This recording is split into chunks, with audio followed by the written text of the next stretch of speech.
Hey, hey, hey, this is Amanda Elo'esh with this week's Goddess Diary.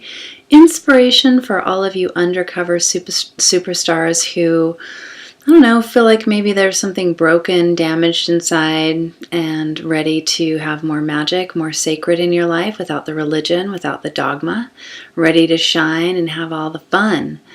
And I am here this week to share with you a little bit about the archetype of the wise woman, the crone, the grandmother medicine woman. And she's often disrespected, mistreated, misunderstood, feared sometimes, loathed even, if she even gets any attention at all. Most of the time she's just dismissed in trying to even find symbols of the wise woman, the crone, for my altar. It's been really difficult in this culture anyway. And oddly enough, I love all the archetypes, but her pearls of wisdom that have come through are some of the ones that I really hold near and dear to me and that I find myself sharing the most often. And one that came up, it's simple, and it's something that I think we all hear, but it really dropped in a powerful way this time around that I hope I can convey with you, and that is, I'm just going to tune into the crone. You know, she sits in her rocking chair, and she's had this experience of being beautiful and charming and seen and appreciated for her beauty, and she's watched it fade.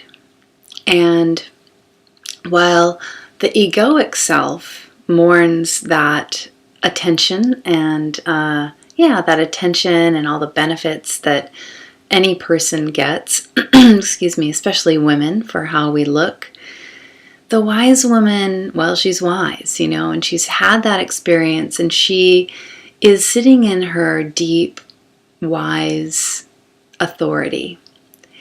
And she recognizes how much beauty can actually be a bit of a decoy.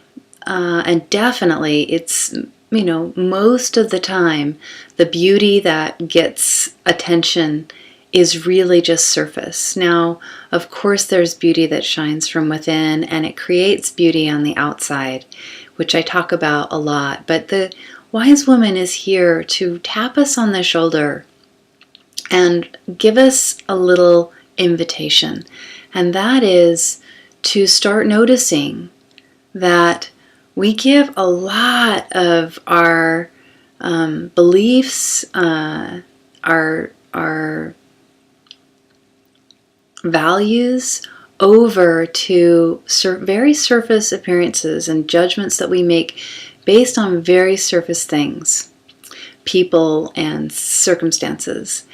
And she, in her rocking chair, has been sitting there watching things happen. And she wants to invite us to recognize that the surface appearance of most things is really about 1% of what's going on. When you go internally with any situation, there's a whole cosmos, almost an infinite amount of experiences, all kinds of different energetic frequencies and different levels that are interacting to create the dynamic of a human being or a circumstance.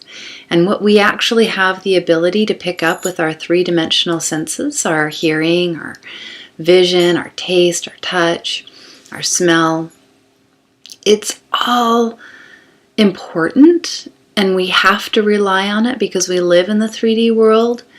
But she wants us to, when we have the opportunity, and hopefully give ourselves the opportunity more and more often, to recognize that it's like the tip of the iceberg, that if we are willing to recognize that the surface is just a tiny piece and can, as I mentioned earlier, often be an actual decoy, a facade that belies what's actually going on a deeper level and at the more authentic soul level, the spiritual level.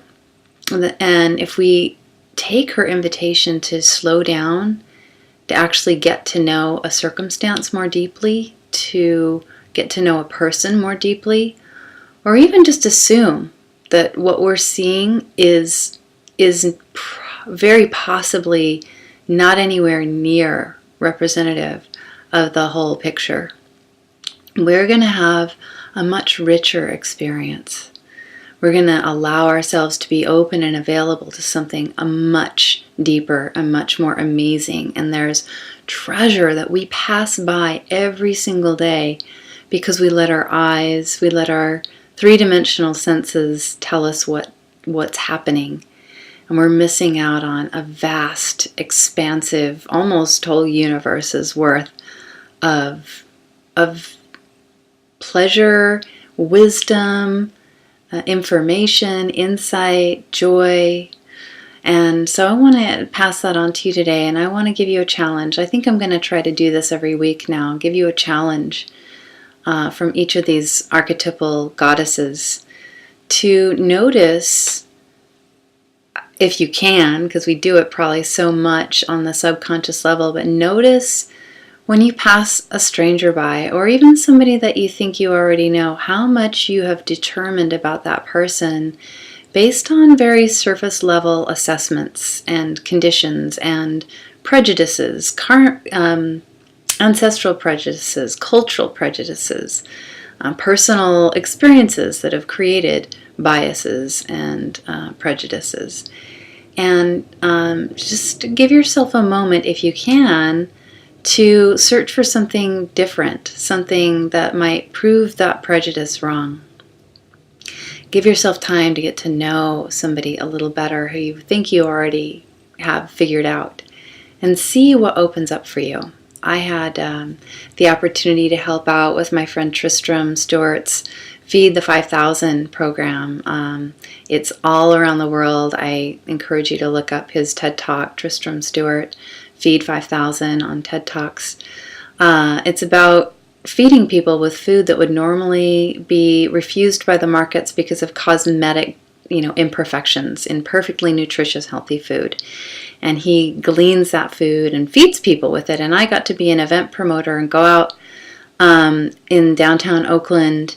And I got, I loved it because I had the opportunity to approach everybody on the street with something really positive. There's a free lunch that's really nutritious that was made with love, just minutes away, and you're invited to come enjoy a free lunch. And I loved that opportunity to engage and have a positive reason to engage with everybody. A lot of homeless people, a lot of hungry people, a lot of people who, whether they're homeless or not, the street is where they spend most of their time.